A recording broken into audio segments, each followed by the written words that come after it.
CM అడగకపోయినా పంచాయతీలకు కేంద్ర నిధులు వస్తాయి. రఘునందన్ రావు రాష్ట్రంలోని పంచాయతీలకు 3,000 కోట్ల రూపాయలు ఇచ్చేందుకు కేంద్రం సిద్ధంగా ఉందని, ఈ నిధులను ఢిల్లీకి వెళ్లి మార్చిలోపు తీసుకొస్తానని ముఖ్యమంత్రి రేవంత్ రెడ్డి ఇటీవల కొడంగల్లో చెప్పడం హాస్యాస్పదమని మెదక్ ఎంపీ రఘునందన్ రావు అన్నారు.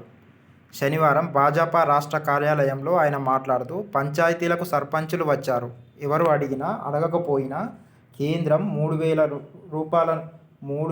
నుంచి 3,500 కోట్లు విడుదల చేస్తుంది అని తెలిపారు. ఉపాధి హామీ వీబీజీ రామ్జీ పథకం కింద ఈ ఆర్థిక సంవత్సరంలో కేంద్రం 1,250 కోట్లు విడుదల చేసిందని, రాష్ట్ర ప్రభుత్వం కేవలం 250 కోట్లే ఖర్చు చేసిందన్నారు. బారాసాలో కుటుంబ తగాదాల వల్లనే ఆ పార్టీ అధినేత కేసీఆర్ ప్రస్తుతం ప్రజల ముందుకు వచ్చి మాట్లాడుతున్నారని వ్యాఖ్యానించారు. బారాసా విషయం పక్కన పెడితే,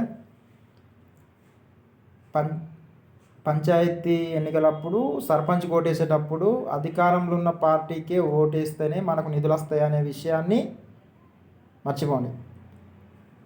స్టేట్లో ఏ పార్టీ ఉన్నా కేంద్రం నుండి వచ్చే నిధులు వస్తాయి. ఇప్పుడు ప్రస్తుతం ఉన్న పార్టీకి ఓటేస్తేనే మనకు అభివృద్ధి జరుగుతుంది, లేకుంటే రాదు, ముఖ్యమంత్రి ఇత్తడో ఇయ్యడో అంతేం లేదు అని రఘునందన్ రావు చెప్తున్నారు. ఇదే నిజం.